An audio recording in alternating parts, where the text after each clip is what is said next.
I'm Luke Summerhays, and I love Trapinch.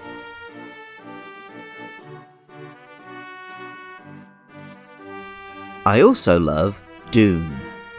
Dune was the first novel to utterly grip me when I was a young boy. I remember sitting in the corner of the playground and reading a couple more chapters rather than playing with my friends. Dune's mix of feudal human drama and interstellar scope set the template for epic space operas, but perhaps the most interesting things it gave us were the enormous sandworms. The worms are kaiju-sized beasts which swim through the shifting sands of the desert planet Arrakis, and eat everything from travellers stranded on the dunes to whole city-sized mining operations in a single gulp through their enormous maw. This imagery has been co-opted by any number of films, comic books and video games, be they sci-fi or fantasy. I don't have time to go into all the ways Star Wars was inspired by Dune, but the great and mighty Sarlacc is very clearly inspired by the worm.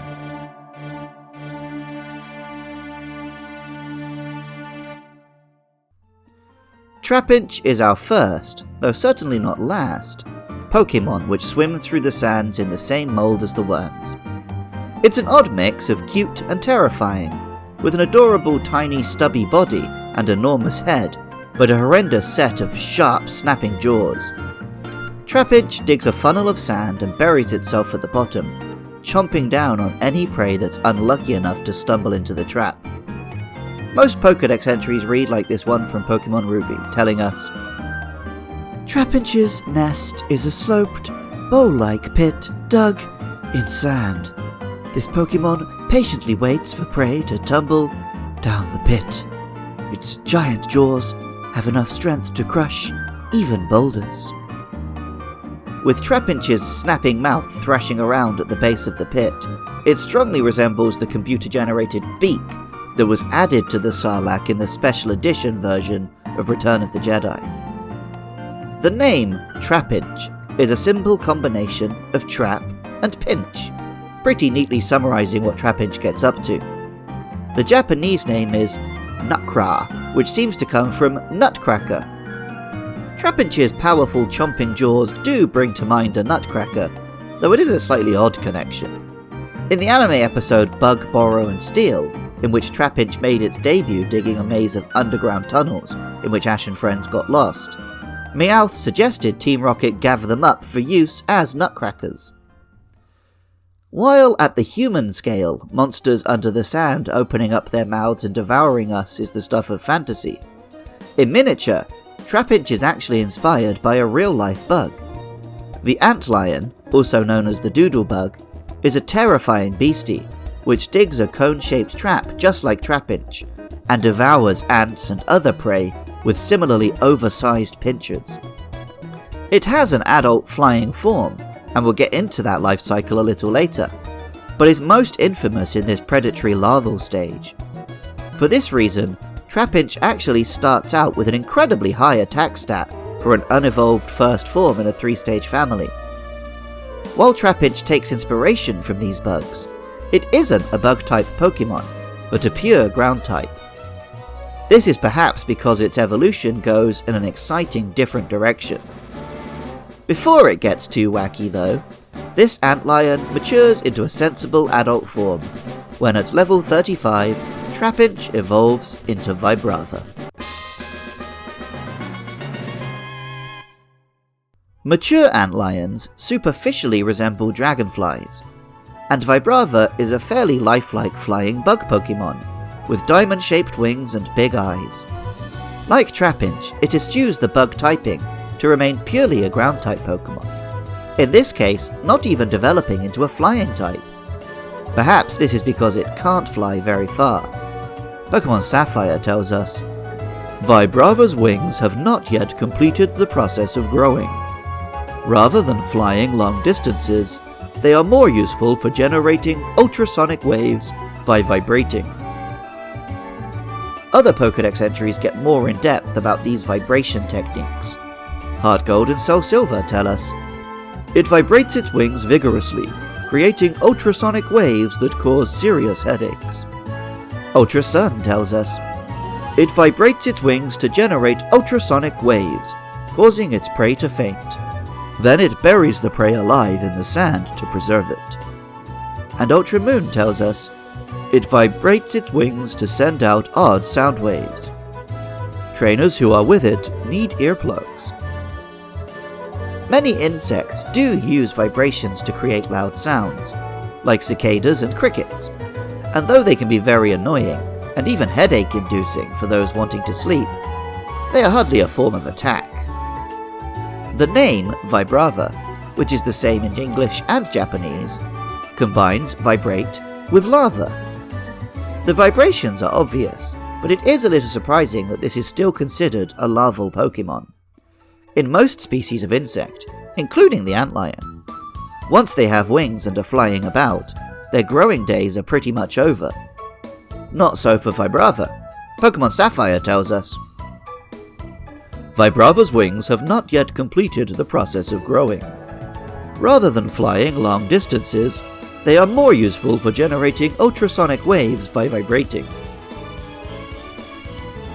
Pokemon Moon tells us, to help make its wings grow, it dissolves quantities of prey in its digestive juices and guzzles them down every day. Which is actually an apt description of the larval antlion, which must trap and eat quite a number of bugs before it can develop. While normal insects would be done developing at this stage, Vibrava still has a wild final stage to show us. At level 45, Vibrava evolves into Flygon.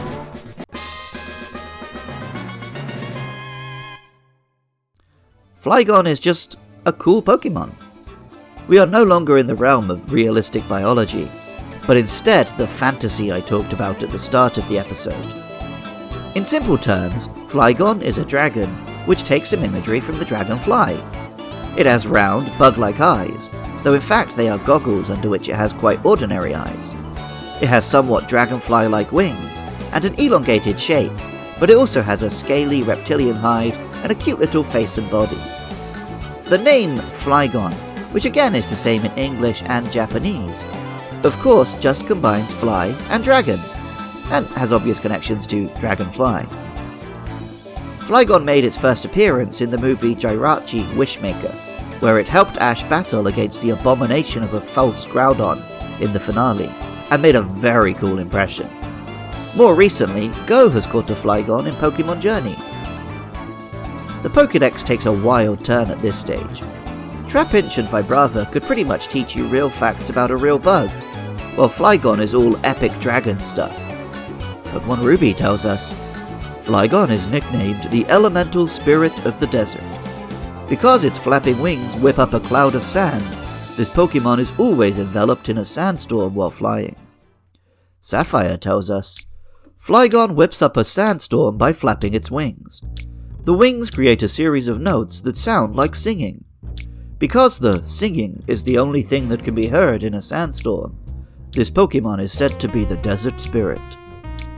And Ultra Moon romantically tells us, people continue to have their hearts stolen by its enchanting songs, and find themselves stranded in the desert. I don't want to sound obsessed, but this all totally sounds like something out of Dune. Just saying. Often, if one Pokemon is mentioned in another Pokemon's Pokédex entries, it's because they're rivals, they're fighting, or one is eating the other. Here we have a rare case of a fun friendship. Pokemon Ultra Sun tells us, by flapping their wings, Flygon cause sandstorms that conceal Crocodile. The team then splits the prey they catch. All this talk of sandstorms is pretty appropriate for Flygon. While it isn't the most explicitly powerful monster, in the 3rd and 4th generations, it held a pretty significant niche in the competitive video game. The game was dominated by the dual threats of Sandstorm and Spikes, which would damage Pokemon over time or on every switch. Flygon, with a ground typing and a levitate ability, was immune to both, and also well suited to switching back and forth with teammates due to a strong type combination. It's just a shame that it never received a Mega Evolution or a Gigantamax form when a lot of its stablemates were getting them. This led to Flygon being a little bit forgotten in the 6th generation onwards. The antlion is a real bug, which seems incredible, and whose name comes from medieval folklore. This Pokemon family takes the real-life creature and elevates it into a magnificent dragon, like the folklore of old. Music for Luke Loves Pokemon is composed by Jonathan Cromie. Artwork for the show is by Katie Groves. Writing, producing, and editing is by me, Luke Summerhays. Funding comes from Patreon. If you want to support the show, help to keep it online and hear episodes early, go to patreon.com/podcastio-podcastius. There you can find other shows my friends and I make, like Monster Mash, a Monster Hunter podcast, with a format like this one but far more banter, and Matt and Luke's Sci-Fi Sanctuary, on which we covered the recent Dune movie, and a little while back we talked about the older movie with a man intimately involved in the production. Our next couple of Pokemon will be Cacnea and Swablu, so get in touch about those or any other monster on Twitter or Facebook at LukeLovesPKMN. I love Trapinch, and remember, I love you too.